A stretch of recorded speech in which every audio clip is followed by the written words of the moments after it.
Pankaj Patra welcomes you in my YouTube channel. और आज मैं आपके लिए फिर एक बहुत ही उम्दा, बढ़िया, इंपॉर्टेंट ऐसी जानकारी लेकर आया हूँ जो आपके काम आने वाली है। जैसा कि मुझे पता है कि आप मेरे वीडियोस का इंतजार करते रहते हैं और वीडियो ना आने पर अक्सर मैसेजेस करते रहते हैं कि सर आप इस टॉपिक के वीडियो कब बना रहे हैं। तो आज मैं आपके लिए लाया हूँ employability skill class 12 skill subject जिनके पास है।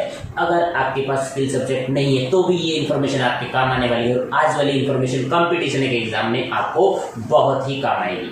तो स्किल सब्जेक्ट जिनके पास है, employability skill class 12 first term का सीबीएसई एग्जाम में ये प्रश्न आ सकते हैं। इंपॉर्टेंट प्रश्न है, आंसर भी हैं और बहुत सारे प्रश्न मैं आज आपको बताऊंगा। पार्ट्स ऑफ स्पीच टॉपिक का नाम है, पार्ट्स ऑफ स्पीच। पहला लेसन पॉइंट 2 फर्स्ट चैप्टर का पार्ट 2 पार्ट्स ऑफ स्पीच के बहुत सारे प्रश्न, मल्टीपल चॉइस वाले प्रश्न जो मैंने तैयार किए हैं, एग्जाम में आ सकते हैं, आपकी प्रिपरेशन में हेल्पफुल हो सकते हैं। 20+ क्वेश्चन है और हाँ, बहुत सारे प्रश्नों में मैंने चॉइस दी है और कुछ में नहीं दी, एग्जैक्ट आंसर दिए हैं। अगर आपको एग्जैक्ट आंसर पता होगा तो आपको चॉइस की जरूरत ही नहीं है। चॉइस इसलिए देगी, सीबीएसई आपको चॉइस देगी ताकि आपको कंफ्यूज करे, लेकिन अगर आपको एग्जैक्ट आंसर पता है तो चॉइस आपको कंफ्यूज नहीं कर पाएगी। तो एग्जैक्ट आंसर आपने सिर्फ याद करना है। तो शुरू करते हैं आज का main topic, parts of speech, रोजगार कौशल। और आप अगर इस चैनल पर नए हैं, चैनल को सब्सक्राइब कर दें और बेल आइकन दबा दें। बेल आइकन दबाने से होगा क्या, आपको आने वाले वीडियोस के नोटिफिकेशन सबसे पहले आपके पास आएंगे। और कमेंट बॉक्स में कमेंट करना ना भूलें, वीडियो एंड तक देखें और सारे प्रश्नों को आपने नोट करना है, अपनी नोटबुक में नोट कर लें। और जिन प्रश्नों के आपको उत्तर पता है, पहले आप वीडियो ध्यान से देखें, जिनके उत्तर आपको पता है आप नोट करते रहें, तो उससे ये रहेगा कि आपको कितने उत्तर सही अनुमानित आपको पता थे, तो उससे भी आइडिया लग जाएगा। और शुरू करते हैं main topic. As you are watching on the screen, there is employability skill unit 1.2 MCQ multiple choice question for class 12 session number 2 chapter name is, topic name is parts of speech. There are so many questions, multiple choice question and fill in the blanks. Last वाले जो question है उसमें multiple choice है और शुरू वाले question में choice आपको नहीं दी, एग्जैक्ट आंसर यानी यही है राइट चॉइस, आपको ये पता हो। मल्टीपल चॉइस, बहुत सारी चॉइस सीबीएसई आपको देगी, लेकिन वो आपको कंफ्यूज करने के लिए कि आप एग्जैक्ट आंसर जानते हैं या नहीं। आपने कंफ्यूज नहीं होना। अगर आपके पास राइट चॉइस है और आंसर आपको एग्जैक्ट पता है तो आप कंफ्यूज नहीं होंगे। यहाँ कुछ प्रश्नों में आपको चॉइस है, कुछ बिना चॉइस वाले हैं, तो आप प्रिपरेशन इस तरह से करें कि आपको राइट चॉइस पता होनी चाहिए। तो the first question is on your screen. Blank are the categorize of words based on their function within a sentence. तो आंसर आपका क्या होगा, यानी एक वाक्य के भीतर उनके कार्य के आधार पर शब्दों की श्रेणियां होती हैं, तो उसको क्या कहते हैं। तो आंसर है पार्ट्स ऑफ स्पीच। अगर आप ये वाला आंसर चूज करते हैं, parts of speech are the categorize of words based on their function within a sentence. Sentence के बीच में ही फंक्शन के आधार पर उसकी श्रेणियां जो है उसको हम पार्ट्स ऑफ स्पीच कहते हैं। The next question is on your screen. Parts of speech are the blank of a language. एक लैंग्वेज के क्या होते हैं, बिल्डिंग ब्लॉक्स यानी इमारत खंड होते हैं। अगर आप हिंदी माध्यम से इजीली समझ सकते हैं तो आपके सामने हिंदी और इंग्लिश दोनों में प्रश्न और उत्तर दिए गए हैं। Next question, question number 3 is on your screen. आपने इन प्रश्नों को अपने नोटबुक में नोट करना है और माइंड में तो रखना ही है। तो थर्ड क्वेश्चन, ए ब्लैंक है, is a group of words, शब्दों का समूह है, that communicate a complete meaning, जिसका एक पूरा मीनिंग निकलता है, तो उसको क्या कहते हैं। The answer is sentence. आपको कंफ्यूज करने के लिए एग्जाम में आपको 3 ऑप्शन और मिलेंगे, एक करेक्ट होगा, तो आपको करेक्ट ऑप्शन पता है तो आप इजीली आंसर दे सकते हैं। तो करेक्ट ऑप्शन मैंने आपको दिया है, यही है right choice. Next question number 4, A group of words which does not make complete sense.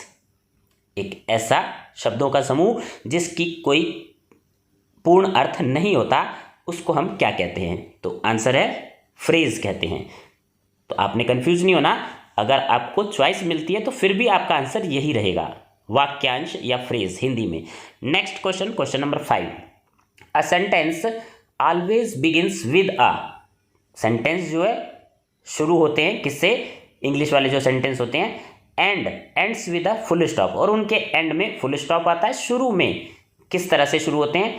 Question mark और एक्सक्लेमेशन मार्क एंड में आते हैं। तो शुरू में जो हम सेंटेंस शुरू करते हैं, जैसे कि आपको पता है कैपिटल लेटर्स से शुरू होते हैं, तो आपका आंसर यही रहेगा। तो इस तरह के प्रश्न आपको एग्जाम में आने वाले हैं। तो ये सैंपल है, सैंपल प्रश्न है। Question number 6, remember the acronym.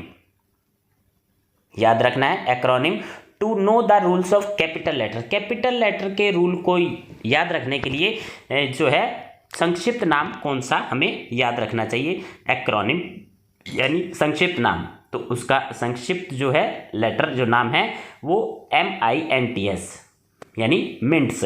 अगर हम ये याद रख लेते हैं तो M for months, I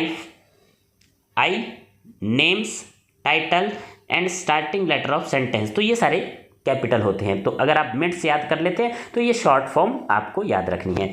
next question, question number 7। There are blank basic punctuation marks और साइंस यूज्ड इन इंग्लिश। कितने पंक्चुएशन साइन इंग्लिश में यूज होते हैं? तो answer is 15। Next question number 8। The basic parts of speech are nouns. Parts of speech बताए गए हैं, nouns होते हैं, प्रोनाउंस होते हैं, वर्ब्स होते हैं एंड एडवर्ब्स होते हैं। तो एक इसमें से मिस है, तो आपका आंसर क्या रहेगा? एडजेक्टिव। ये पार्ट्स ऑफ स्पीच आपको आपने पढ़ा होगा और आपको याद रखना है, इसको विशेषण बोलते हैं हिंदी में। Next question number 9।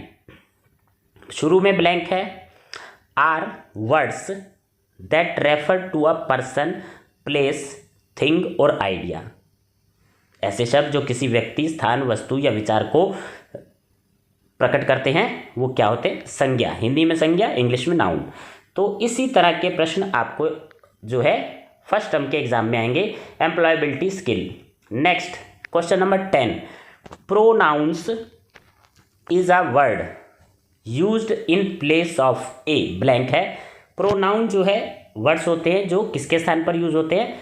The answer is संज्ञा, नाउन। सर्वनाम एक ऐसा शब्द है जो संज्ञा के स्थान पर प्रयोग किया जाता है। Clear? Next question number 11। Blank है। इज अ वर्ड एक शब्द है दैट डिस्क्राइब अदर वर्ड्स, तो दूसरे शब्द का वर्णन करता है, तो उसको क्या कहते हैं? इंग्लिश में आंसर रहेगा एडजेक्टिव, हिंदी में उसको हम विशेषण कहते हैं। Question number 12 on your screen. शुरू में ब्लैंक है।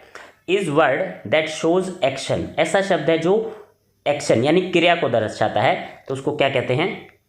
वर्ब या क्रिया। Next 13 blank. Is a word that adds meaning to a verb. एक ऐसा शब्द जो किसी क्रिया विशेषण या अन्य क्रिया विशेषण में अर्थ जोड़ता है। Add meanings to verb, adjective और अदर एडवर्ब्स, उसको क्या कहते हैं? Adverb. The answer is adverb. Next question number 14। Along with the main parts of speech there are some more words we need for connecting words.